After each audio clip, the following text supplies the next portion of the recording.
Sisk we've been aware for some time that Sisk have not been moving as quickly as they should. We've been concerned over the level of activity on site, over progress. We've been doing some monitoring of our own, and earlier last month they admitted that they are in delay. They're currently projected to finish phase 1 on that site at the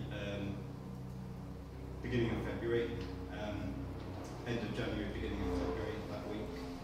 We're currently doing more analysis on the programme to see if we think that is realistic. Phase 2 is also in delay. That's programmed for July at the moment, kind of June, July. So that's the overall picture. It's for a number of reasons. You know, the supply chain issues, I think, across the industry really, with the industry reaching capacity really, not enough people on site recently. Sisk have made a commitment to improve on that, and they are improving on it, so we just need them to continue to do so, and we're putting a lot of pressure on them to make sure they do. When you say supply chain, are you meaning the actual labour capacity for London City? Just that. Did they specifically say that to you, that there's trouble actually getting workers in London? You just see, as a builder, you've been working in London for 20 years, where most of Europe actually comes to find work. Yeah. That the reasoning of capacity, labour capacity, seems quite preposterous. Well, it does seem preposterous when there's a lot of young people looking for work as well, but it is an issue in the industry that the house building has gone through the roof, particularly in the southeast. It's gone from, I think we've got about 3 times as many houses being built in the last couple of years than there was during the recession. At the same time, the level of apprenticeships has gone down. The level of apprenticeships, I think, in the last year was a third of what it was in 2008, 2009. So a lot of the people who come over from the rest of Europe to work here have gone or moved to different industries. So although someone would have laughed at you a few years ago to say there's an issue with resource, I think there's been headlines in some of the national press recently about the same thing. So I think it's we understand a lapse always occurs when there's a recession, where builders actually go away from building to learn to do the knowledge to become taxi drivers. Yeah. In the sense so that there's low wages, and so there's an exodus of people going into building, and to be able to actually capable of doing something takes about 8 or 9 years. You need to be 8 years on the building site. Right. Need to be that level. Taking on even small contracts. Yeah. Yeah, you understand the reason of that. It's just a councillor has, informed me that there may be an issue where Sisk have felt that they've underpriced the job, and that this way of slowing things down, which is a way of leveraging, which is quite a common occurrence in building jobs, even in the small building jobs, where leverage attached is that because for the labour supply chain to break in a big building job requires a hugely important reason, because momentum is lost. Yeah. And in the sense that it seems that when it's getting to the second fix of a job, like fitting out the flats and that these things would have been anticipated a year beforehand, and that contracts would have been sewn up of who's going to do it. Well, it depends on Sisk's procurement strategy. They want to leave it longer than, on the issue that you raised with the ward councillor, that question was raised with us as well by one of the ward councillors. Yeah. And all we can say is we're not aware of any plan on Sisk's behalf. And to note as well that under the contract there are penalties be liable for late completion, they'd be liable for liquidated damages. So we don't think it's a realistic strategy for them to adopt. They'd have to inform you of that as well. If they're underpricing it, they'd have to actually state it. Well, I don't think they've underpriced it as a tactic. I mean, what's happened, in the industry since they won the tender is that they won it during a recession, and then we've now come out of recession, so things have gotten more expensive. But I don't think that's tied into that they're using some tactics to delay works on site. that's not the advice that we're getting from our project team looking at it. Have they mentioned anything to you about a contingency fund and that there was like more money for particular parts of the contract in lieu of the fact that wage levels have gone up in the meantime? They've made noises about it, as you'd expect a contractor to do if they're losing money, but it's not. We don't think it's linked to delays on site. Not directly. I don't think they're not trying to complete on time to try and hold the council to ransom, because like I say, we're contractually protected, and it would be not very kind of tactic on that part. So we don't feel that that's happening. Well, there's a big knock-on effect to residents, isn't there? Because we're going through another year of misery and dust and mess and and we're not getting our flats that we've been promised forever until February 16 now. Yeah. Possibly Block J is February 16. So I mean, and people are very overcrowded and have real problems, and it's really unfair. Really wrong. It's really wrong that this, that who suffers, us, and you just say, oh, we're really sorry, it's going to be 6 months late. It's particularly on this tranche of the estate, east end of the estate, Broadfield, Maiden, Emfires, Amsbury. It's very difficult to quantify the impact upon people's mental health. Yeah. I mean, I realise Spencer's here from the Egg nightclub, but we've got the compounding of the Egg nightclub at the weekends. We've got the nights during the working hours during the week. And if anything, this new development, this passage here acts as a funnel from the Egg nightclub. And in my experience from living here when the conifer trees were here, that it's become louder because of this avenue, because it acts as an earpiece straight into the estate. So we've got all these matters compounding upon each other, and people's, in a sense,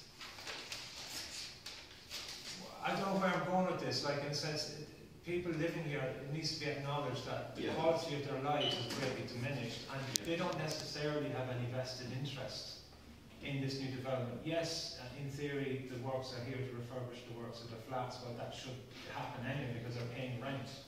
In other words, we are paying a price for something that should be expected anyway if you're paying rent on the council flat, but they are enduring something to enable the Camden Council to pay for the refurbishment.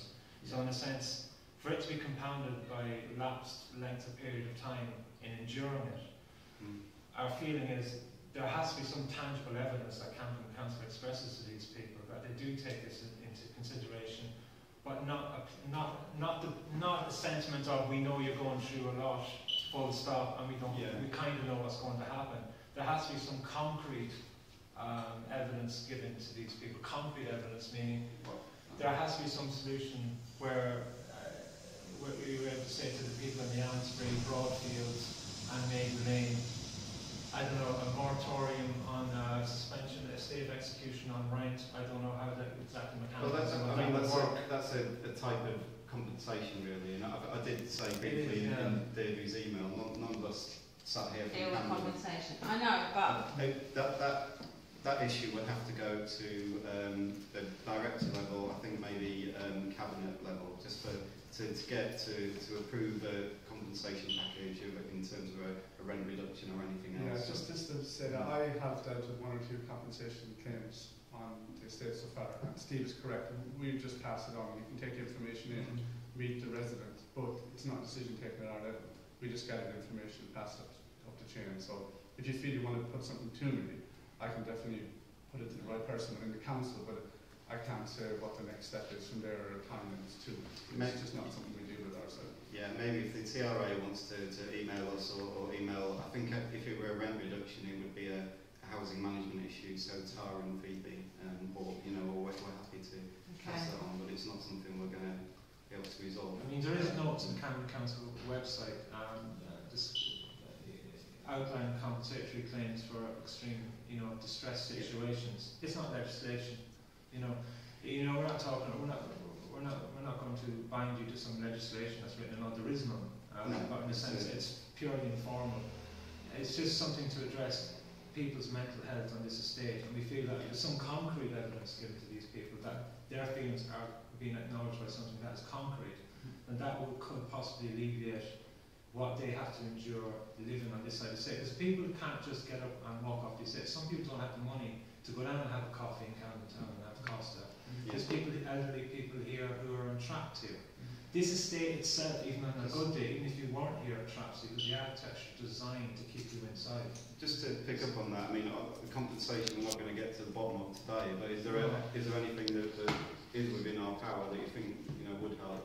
I mean, I would say that I think that hopefully the noisy works are going to steadily reduce on this part of the estate, at least as they start working increasingly inside doing the fit out. But I appreciate it's still going to have the big building site there. And well, we'd like that road fixed. We'd like the estate fixed. We like, it's really simple. Spaces open. I mean, I keep shouting. You say this, you mean the surface here of this road is absolutely terrible, and there's elderly residents, all elderly residents in this block, who cannot get their mobility scooters across. They just can't, and they already have to work their way through a maze to get off the estate. We can't leave by our normal exit, so we have to go through this awful maze, which, if you're elderly, you're not going to want to do. You know, it's horrible. I mean, this lack of empathy with this concrete, you and me and probably everybody here, that's just a normal, we won't even notice that. And I brought this up at Sisk probably around 8 months ago. And when you're elderly and that's kind of facing you when you're walking out, you need to have empathy to understand if somebody who's over 60 or over 70 actually might find, I will find that difficult in 20 years' time. So like in a sense they need to have empathy that this is probably an elderly block. And there is solutions there. I'm a builder. There is solutions, but even if you put self-leveling that's meant for interiors on there, that would last a while. It won't last forever. They are going to resurface that. This is what we've been told. We've been told that for months now. And we've been told it's a cost issue, that resurfacing it twice we're not going to do it. We're going to wait until we've done all the works here because the lorries are just going to break it all again. But in the meantime, we live here. Well, I'll speak to Sisk and have a look at what they can do, whether they can bring forward the resurfacing or at least part of it, because the bottom end is the worst, isn't it? Well, it's so that people can leave their block. I mean, they have to go that way. They cannot go that way to leave unless they go work through. So they're mainly going that way. So they have to go up that hill. And we really need to know when that hill. And that's all the landscape and stuff. We'll get onto that. So is there a programme? Because I've got a few questions there. Just forgive me if you've sort of run through it and sorry it's late. No. But is there a programme for Sisk to release the estate public spaces and roads back to us? Well, I've just heard a 6 months behind programme. Yeah, I mean... Can they release the estate roads and public spaces on the original programme? Well, they wouldn't be able to, because they'll still need to use them. For what? I mean, well, whilst they're working on Block J, for example, they won't be able to release the roads around it until Block J is complete. If they're just working on if they're just working on the interiors, can they pull the hoarding line back to the building and release the roads and the public spaces back to us? I think... Are they going to push the whole external works package back 6 months as well? No, I mean, Block J is very nearly... It's the most advanced and it's quite nearly complete, and when they've completed that, they'll complete the landscaping around it. Can't they pull the landscaping forwards in their programme? Well, what I've discussed with them is we or want... keep it on the original programme? We want Block J to be in use as soon as possible. So we want the public spaces to be in use as soon as possible? But that includes that. So when they finish Block J, obviously the road in front of it is gone now, so they need to reinstate that. So and the actual Allensbury green space that's going to be next to it, that will come later, but that could be hoarded off and you could open up the road and have use of that space again. So can you give us a programme for Sisk to release the estate, public spaces and roads back to us? I can't guarantee that we'll be able to do it sooner than what is in their current programme, but I'm happy to speak to them about it. Because we had a stabbing here a week and a half ago, and we do feel that the way the estate is at the moment adds to the antisocial behaviour. The teenagers are under huge pressure. The teenagers have got nowhere out, so they're looking for other spaces. They're coming into the blocks. They're coming back here. School holidays. Huge pressure on families. Because you understand the dynamic of the estates here. Kids from this estate can't just go on to another estate or go on to other streets without warfare breaking out. And Maiden Lane now is increasingly seen as a venue for gang warfare, because sociologically, GSCE level, if it looks ruined, it looks like nobody really cares. It looks like nobody can face charges here. So in a sense, this is just contributing to this. The mental health status of this estate is deteriorating. So we'll look at the programme for the roads and the rest of it, but we're not. I mean, Sisk need those roads to transport materials and do Block J, and I'm not going to sign off anything that's going to push them further behind on doing the building. So I need to have a proper look at that. You can take possession, if they're behind on their programme, you can take possession of certain parts of the building, partial possession. You could take possession, yes, you could do. But and maybe that would, give them a way out.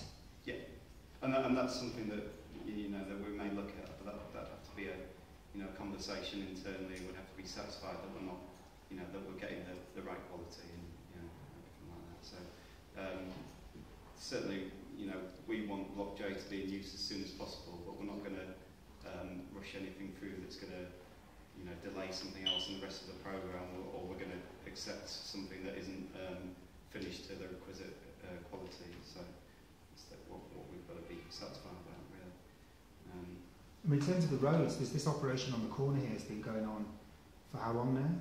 Digging up the road here on the corner? 6 weeks. 6 weeks. So what that does is that blocks the circulation on the estate, obviously, and it allows Sisk to just effectively keep possession of Broadfield Lane for themselves. Yeah. So when is that going to be finished? I'm not sure which bit you're talking about exactly. The big hole in the road on the corner here? They've had to dig another, they had to close Broadfield Lane again, or for the, I don't know if you received. It's been closed for 6 weeks. This is like the 5th time or something that they had to close it for services. For the multi-service. I think so. That was, that was supposed to happen before. I mean, it sounds like the way that services, gas, things like that have been done here. It sounds to me like it could have been done a whole lot better, because the roads have been dug up again and again. Oh, we forgot the gas. Oh, we forgot this. Oh, Yeah. It's not bothering Sisk to have that there, because it means they get a huge bit of parking here. They haven't got, their traffic marshals haven't got to deal with any traffic coming through here. So it probably quite suits them to have this operation going on for a while. Well, they're behind on their programme for the multi-service trench, and that doesn't suit them. But I take your point. I think it'd make a big difference having this bit open again. So. Psychologically, I think that would help a lot. I did find that we had trouble in here the other night as well, didn't they? Coming into a fire. Yeah.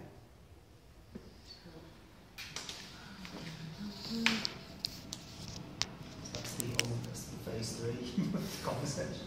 So 6 months late. Well, from the original programme, yeah. So what's the anticipated completion date? Phase 1 is programmed for early February now. 2016. And what phase 1 is Block J, and what the landscaping here? No, it's all of this the main site. Phase 2 is just the demolition site from the two. And that includes all the landscaping and everything when you say February 16? Well, it includes some of the landscaping. So I think phase 2 will be the landscaping of Sentinel Space around there, and phase 1 will be the landscaping of the Amnesty Place. Definitely. So they'll keep their site on this where it is until the end.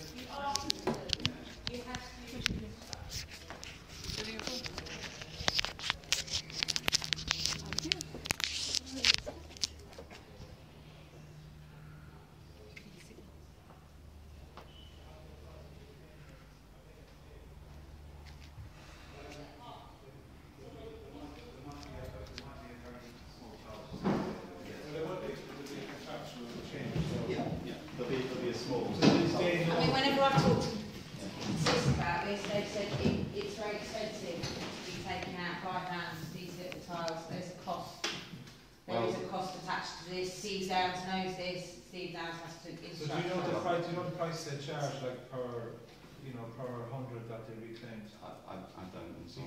Because they would have had to charge to do that. The reclamation is a charge. Yeah, there'll be like a salvage cost and maybe a storage. So you don't know anything about salvage cost? Because we can store them here. They don't have to pay a storage cost. We've got places we can put them. I mean, how they must know. I mean, in order for it to do it, they must know how much they're going to get for it. Yeah, I mean, I presume there was a cost, but I don't know off the top of my head. It was instructed by the consultant.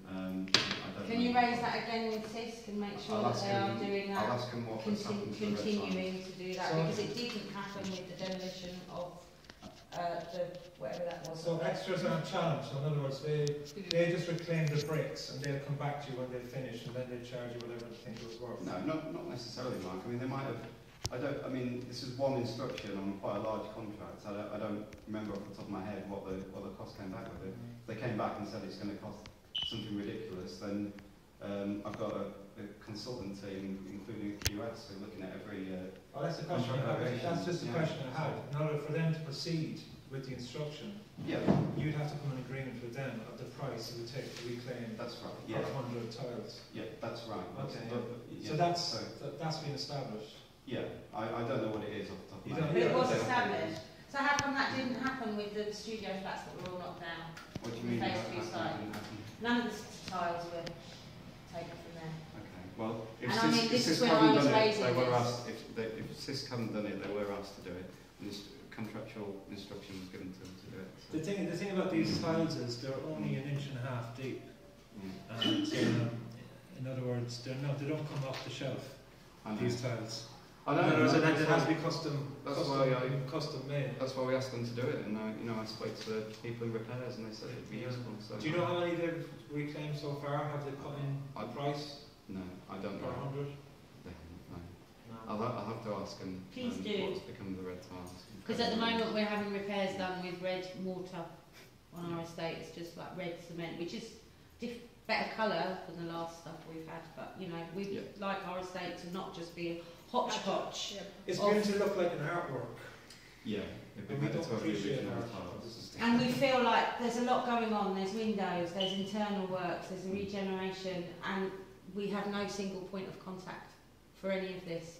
I mean, you're kind of overseeing it, but that's not your deal. That's not your deal. That's not your deal. So it's very difficult for us. I think we need a single point of contact for repairs. We've got anyone from repairs here. No, it's just regen. But not only that, a time frame of when you're going to get back to we it. need a single point of contact for regen, which is either yourself or Colin Kenny or whatever. Well, there is Colin Kenny and there's also David Wadsworth. So there's 3 different people doing 3 different things, and it's quite hard. It's too. Listen, I mean, my job is to manage this project. Colin Kenny is very good at what he does, and he manages these refurbishment contracts. He's doing the externals. So he's managing that, and I think it's much better that you're going to get these people. I mean, it's far too big a job for one person to manage it. So is that you're the single point of contact for, say, phase 3 Maiden Lane that's got X, Y, or... For the new builds. Yes. The new build stuff is me. The Better Homes work. Regeneration, if you like, the existing. So he's regeneration. Yes, well, it depends. The refurbishment side of it is Colin Kenny, as far as I know. So we can't ask you questions about refurbishing of the existing blocks. I'm not dealing with it. I haven't managed that for a long time. That's clear, isn't it? I think. Yeah. So there's that clear distinction between the two. That's how it's managed at Camden. So. Yeah, and repairs is nobody here from repairs. No, but you know repairs. Richard Earwaker. We do, yes, and I talk to them a lot, but there doesn't seem to be an overview for the whole estate. Like all this regen is going on, and all this, but we need the repairs because Sisk is breaking everything, but repairs is different, and Well, we do. We need do floors, but they're only doing kitchens and bathrooms, and yeah. I mean, I know that I've made noises and I've shouted and I've emailed, and things are beginning to be looked at. They're beginning to make noises. Yes, we're going to do some exploratory floor work, but it's very difficult for us to have. We need, it's kind of like someone should be doing the job, overseeing it all, so that for the residents have got a single point of contact. Yeah. Well, as far as I understand it, that person on the repair side is Colin Kenny, but he's the refurb, isn't he? Richard Earwalker's the repairs. Yeah. Is that right? Yeah. So if we said Richard Earwalker is our single point of contact for sort of having, airing our points about ongoing day-to-day repairs. I mean, as far as I understand it, for the refurb and you for the new build. Yeah, as far as I understand it, I mean, check with Colin and Richard, but as far as I understand it, that's their roles. They're the managers for those functions. Yeah. Can I where the rubbish and recycling will go in the new build? Are they Yes. dedicated rooms? Are they... Yes, so each block, I haven't brought a huge amount on that because I can just talk you through it, but there's a bin store, integrated bin store in each block, essentially. And that will have food waste? That will have... Yeah, so in the properties they'll each have bins divided for different types of waste, and there'll be recycling facilities in the bin stores. So it's all... Including food waste? Yeah, as far as I'm aware, yeah, including food waste. So it's all built into the refuse strategy. Okay. Sorry, Mark, through the chair. Can I just say, can we minute to have a meeting with Colin Kenny, because he's obviously, now we've established. Yeah, he's actually away at the moment. Can we have a meeting with him? At the next meeting? And David. David Wadsworth, who's doing the kitchens and bathrooms. Yeah, but we want a single point of contact, I think, so we don't get passed around too much. There has to be someone there with the overview, isn't there? Between David and Colin, you mean? One of them has to say, I am a single point of I mean, contact. I think they both work in the same team, and I think one guy will manage the internal projects and one will manage the external. Yeah, but we've also got M&E, we've also got landscape, and I think we need a single point of contact for the refurbishment. You'll have to speak to David and Colin. Whether it is, whichever one wants to take the lead, I think we'll just end up getting passed between them. I mean, do you know the landscape architecture and the common areas of the estate? Is there a point of contact at the top of your head? You mean for the refurbishment of the existing? No. Because PRI have landscape architects. Yeah. Is there somebody, a name, that we could ring up and actually ask a question about something that's going on around Block J, for example? Or will they say, well, this is nothing particularly got to do with me? Will it end up being passed back to you? It will really. I mean, PRP were the original architects, including for the landscape design, but they've done their design now and kind of passed it to Sisk. So they're not working for. It's up to you anymore. to have the intelligence of what they are doing. It is. So I brought some stuff today, and I know we discussed it briefly when I saw you to look at the vineyard, and I'm happy to talk to you and show you the plans for all the communal areas and That are part of the new build contract. That are part of the new build. Yeah. So my brief is just doing those areas. So a wider discussion about the rest of the estate. Yeah. It's not really. It's not part of this contract, so it's not. That's going to be for future refurbishment. Is that good in a way, Mark? Because in a way, we've got this very clear distinction which suits the council to have it divided into new build, refurbishment, and repairs, which suits the way the contract departments are set up. Yeah. But actually, the landscaping on the estate is the landscaping on the estate, and the landscaping doesn't mind whether it's new build or refurbishment of the existing, and it's all got to work together and it's got to hang together. It does. I mean, just to explain, obviously, we've got this, contract with Sisk, and they are redoing Allensby Place and St Thomas's Place to these designs, which have already been, got planning approval. So this is happening. Love to talk to you about it. There's, show you the detail. If you want a wider conversation about what's happening on the rest of the estate, and I take your point, it needs to tie together. There isn't anything in the pipeline at the moment. I know there probably will be for the refurbishment. There's a strategy that's gone in for planning, isn't it? Which is a planning document. There is, but in terms of actual schemes, there isn't anything. I know we always talked about it as part of the refurbishment, and I'm sure it will be, but just to be clear, it isn't part of what Sisk are doing. That's why Robert got that document done and put in as a planning document, so there would be some continuity in the landscape between the new build and the refurb. Yeah. So I'm assuming that you'll be guided by that document, but you and the people doing the refurb. Yeah. I mean, like I say, there isn't a scheme at the moment to do the rest of the estate as such. What they've got. So who'll do that then? What they've got. I mean, we're getting onto refurb territory, so I can't say. What you've got at the moment is Better Homes works are starting to happen. But what I'm saying is there isn't, as far as I'm aware, a scheme coming up for the rest of the estate. So you need to have those conversations with. Sorry, Mark. Can I talk, Mark? The danger is we've got a very top-end landscape designer who's, the Swedish woman, who produced the planning document that was a really great public space strategy that went into planning, and everyone went, "Oh, that looks great." Yeah. And then PRP have produced their stuff for the new build. Yeah. Yeah, which maybe has something to do with that. Maybe your kind of, you know, post-innovation landscape design has kind of picked up on what they did, and that's fine. You know? Yeah. And then we've got this kind of, what have we got for the refurb? What have we got? You need to have that conversation with the refurb team, really. But we feel a bit like we're being fobbed off because they've only just been employed. They've only just been. We need a joined up design from the council. So they're going, hi, I'm here to deliver windows. I'm really happy to deliver windows, but that is my remit. Hi, I'm here to deliver kitchens. Remember and when to be fair, I mean, I came and we had a meeting and you sat here with Gavin Haynes and Pat O'Neill, the two heads of service who planned that. So, you know, they've come and spoken to you directly, and it's their remit now to deliver that refurbishment. So do you need a joint action group for the heating and for the landscape, whereby you talk to the people doing the refurb on the elements that are common to both projects? Steve has said it already. Steve is focused on delivering this project. He's not focused on the rest of the site. It's not his responsibility. It is someone's responsibility within the council, but at the moment we don't know what their plans are for the landscape. You need to work together. No, we don't need to work together because the landscape needs to be coordinated. We work together where they overlap, but they're not overlapping because the landscape and the other parts of the site, it's not something we're going to be managing. But this is one estate, so it does overlap. I mean, there's no reason. There's a design here, and there's no reason why, you know, it can't all be linked together. You know what we're saying. What we're saying is, you know, it's not for us to link it together. We can't.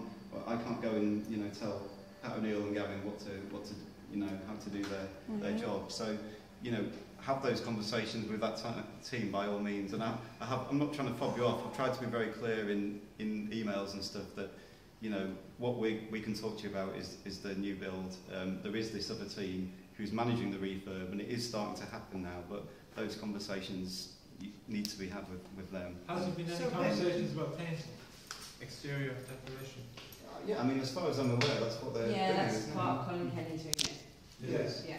So, I mean, I guess you know, the estate is not a set of council departments, is it? It's a kind of piece of, you know, architecture or whatever.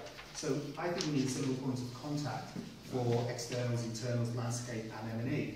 Who's going to talk, and if they need to bring in the different people that have got that expertise to a meeting, they need to bring them in. But somebody needs to take the overview. And then you as the head of new build, and them as the head of the refurb, have got to coordinate on the common items, which is maybe the heating system, maybe the landscape, maybe some other stuff.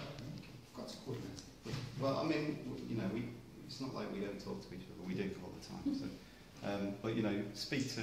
But then you come and tell us that it's all separate. Yeah, I mean that's the reality of how they.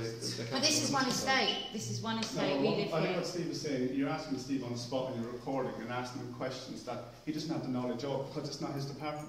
Now, if you want to get someone from that team down there and ask them and record them, then I'm sure they'll be able to give the answer. But we can't give it to you there, okay? But we need to get you all together so we're all on the same page. I mean, we attended today. Our colleagues who weren't available because of annual leave or because of other commitments weren't able to attend. We're quite happy to come with our colleagues and answer your questions. But at the moment, we can only address your questions regarding the new build.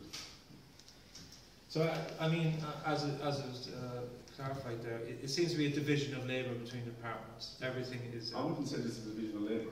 I'm saying you need, if you want to get us all in one room, please send out an invite and give people enough notice to come, and people will be able to give you the answers. But Steve would not work alongside the landscape designers or the grounds maintenance team for the rest of the site because those teams have no reason to work together. We're talking about new build here.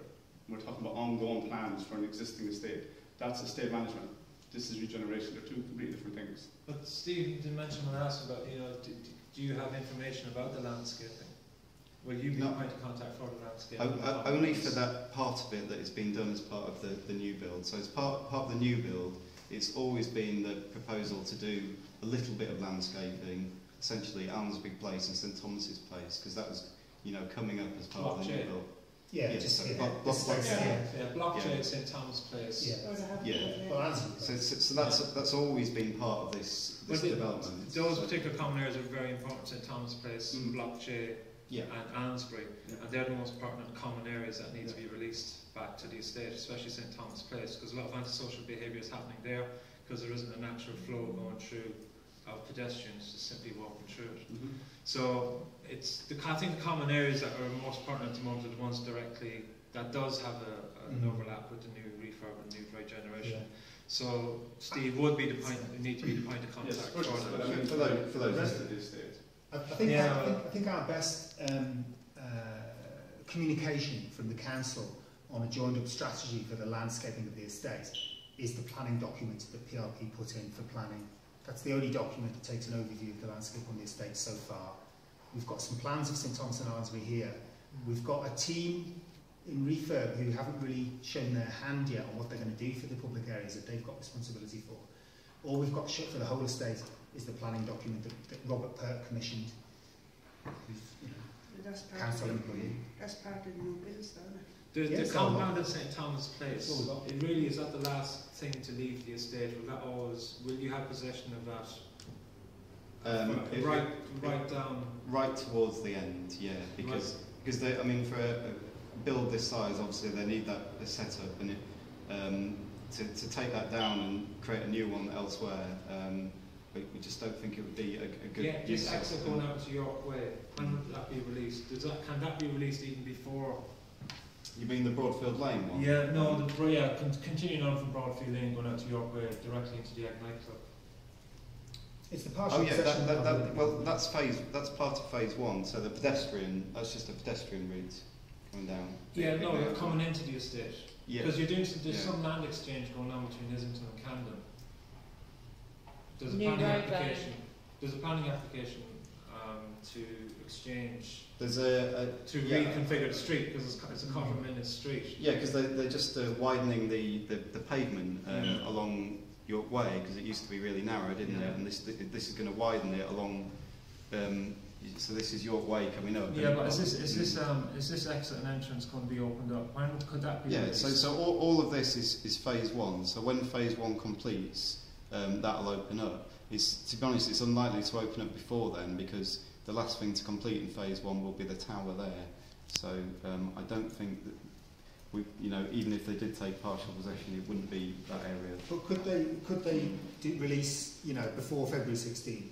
Could they? I know it's probably they're not going to want to, because they'll be bringing in their external works contractor twice. But could they not do Allensbury Place here outside Block J, Allensbury, Broadfield, and then shrink back into that area between the new blocks and St Thomas's Place, and release the way out to York Way, maybe? Yeah, well, like something like that, possibly ahead of February 16. Yeah, possibly. Yeah, but I mean, I can't say at this stage whether there are going to be any partial possession. It depends on a number of factors, but we're not going to take possession of anything before we feel it's the right time to do it, if it's going to impact on quality or it's going to impact on the programme and the rest of the site. But we'll do everything we can to accept blocks as soon as we feel we reasonably can. So the groundwork's going on here presently, where you have Broadfield Lane under possession. Do you have a point of completion for these works here, the groundworks? Well, this will complete right towards the end, because the critical path for phase 1 is Block A. So the groundworks around it will be right towards the end. But if to release Broadfield Lane, is what I'm saying, to completely release that. I mean, it's still in possession, isn't it? I think they crane stuff up to the tower, but I think they do that through the middle, don't they? I think they crane stuff onto the tower through the middle. So I don't see why they can't just, once they've finished Block J, which is here, I mean, if they finish that, then presumably they can get going on this. Yeah. They can do Allensbury. They can kind of stop driving around here. It's got to be a decision for Camden and what is best for the project. I mean, this passage, this street here. By the way, those street names. You have new street names coming up. There's no new street names. No. Is there not a new street name there? No. There's no new street name. No, it's just kind of public gardens. There's no new street names. So that's going to continue to be known as. What's this going to be known as? Allensbury Place here? Yeah. Yeah, and the addresses of these are going to be Broadfield Lane, and I think they're all Broadfield Lane. And there's going to be no name for this lane here? No, it's just going to be a public footpath. It's not a named road. No. Not a named road, is it? No. You sure, yeah? It just seems a bit mad if they're still fitting out a few flats right on York Way. They finish that to just leave all the landscaping to the very end. Do you know what I mean?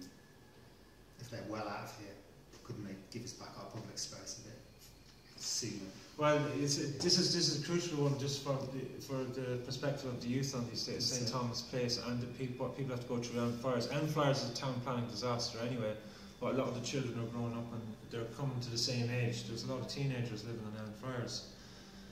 And St Thomas Place, you're talking about railway containers and everything is kind of plugged up relatively. It's a small little village there at the moment. So, do you think that can be transplanted anywhere else on the estate?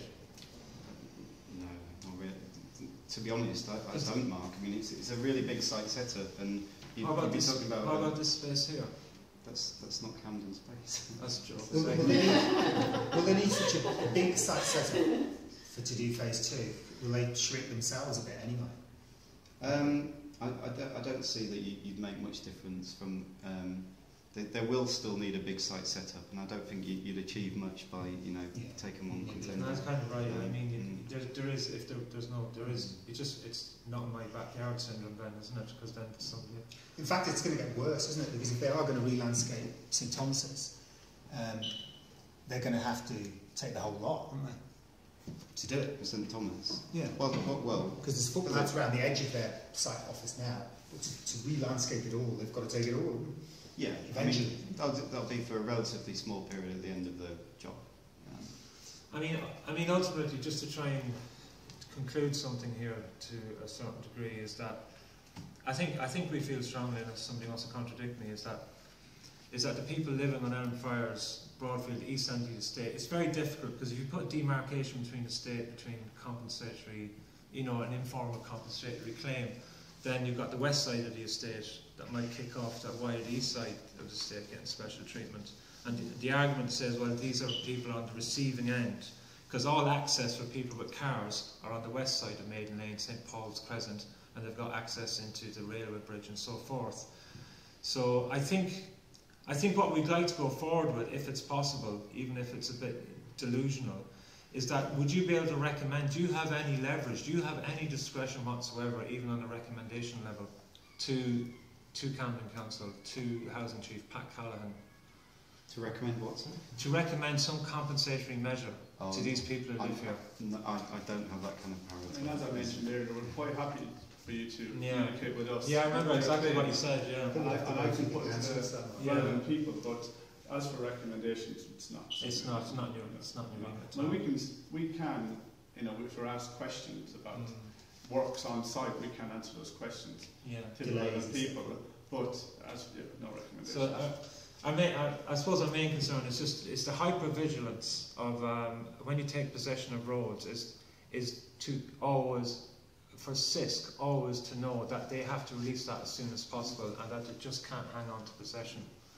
Because the fact of the matter is that cars coming in and not coming out and people coming in not coming out, is that it contributes to the malaise of being here. It's indecipherable. I can't prove it on a piece of paper, but living here, these are the things that affect the quality of people's lives. And if it can be just driven home, I understand Sisk, if you're on the building site, they can't go around walking around glass around us the whole time. They have a job to do. And so it is intractable. We can't reverse this. Nothing is reversible here. So in a sense that what we're looking for is that Sisk, whatever problem they have to articulate it to Camden. They just can't slow down and use a few excuses that are very difficult to substantiate. They're a large company. They were founded in 1867. 1867? If they have labour supply issues, then if they were a startup company that didn't have relationships. So normally the LADs are related to a realistic loss of income or whatever for Camden. So they're related to maybe your loss of rental income from the flats that they haven't released to you or whatever. But is there also a sense in which the LADs are related to a ongoing malaise or inconvenience to the people who are living right next door to the building site? I mean, is there a sense in which maybe some of the LADs could be passed to the residents? I don't know about that, Phil. You'd have because to. You are going to get money from Sisk if they are late. It's going to be paid to you're getting the benefit. What are you going to do with the money? Is that going to, filter down to the residents? But it should filter down to the residents, who are the ones who are dealing with it every day, 4 years. Some of our residents aren't going to live to see their kitchens and bathrooms. We do have to leave it there, but I have to do anyways. But you're asking questions again that it's not for Steve to answer. Okay? If you want to ask those questions, it's to someone else in the council. If you want to put them to me and I can find a home for them, quite happy to do that. But it's not Steve's place to be asked those questions. It's not fair to ask them to me or so. We need to move on if this is where we're at the moment. Well, we've got one more question on that line. I'm just saying, we're actually going down a path here that's not fair on Steve. That's okay. We can ask whatever questions. Not fair on the residents either. We can ask whatever questions we like. That's fine. You don't have to answer. We're informing Steve of what other people are saying. There was actually you were starting throwing questions on there. How much of the profit that's going to be made from the new build is going to be spent on the refurbishment of the existing estate? And if you can tell us the first figure, how is that then broken down into your 4 categories of internals, externals, landscape and heating? Again, you're asking questions, Steve. Because he's not making a decision. Yeah, that's not a decision. I mean, you know, my role is to project manage this new build. It's not to make. Who's your gut feeling would tell us that figure? Pat O'Neill, Gavin Haynes. Or do we have to go through the information? I mean, Pat O'Neill and Gavin Haynes would know the budget for the works here. Would they know the profit on the actual new building? Where that's going to be? I mean, to be clear, it's crucial for us. Yeah, but from the point of view of Camden Council, the exact figure is always in flux. Because in a sense, it's a great question. I think. Yeah, it was a question that was asked at the last DMC meeting when Julian Fulbrook was the head of housing, and his exact quote was, he was the head of housing then, which Patricia Callahan is now, and he said, we're going to try our best that the profit, the dividends from the tower are going to be spent on the estate and they're not going to be dispersed out throughout the borough. So that was the head of housing. And Phil Jones has made that promise also. Yeah, so in the sense, even the head of housing doesn't necessarily have full autonomy with that decision. So, but again, I mean, I have to agree, we might be asked questions, Steve, that he's just not in a position, he has no obligation to even know about. No, you don't even have to answer. It's just that we'd like answers to these questions from whoever. Let's say go on to your local council. It's what we're it's exactly what we discussed in 3 meetings ago, Dylan. We need to identify who's in power, because we're just going to waste our time talking to people who they're not in a position to even know about. Well, how do we identify them? It's very, very difficult. So in other words, identify them. Yeah, well, this is exactly what we're talking about in that meeting was talking to Steve and so forth about this. They're not in a position to even know about it, so we're wasting our time even we're not wasting our time, it's not a point of that, but I accept the point that, you know... Well, maybe we should minute that we need to identify the person that can answer that question. Yeah. It was minuted in 3 meetings ago. We need to identify the people. Who do we ask the question, who they can just tell us, they can identify the people, because we're just going around in a circle trying to identify people. Yeah, so we're not trying to identify people here, it just happens that Steve is here. And, you know, I mean, I'm just saying,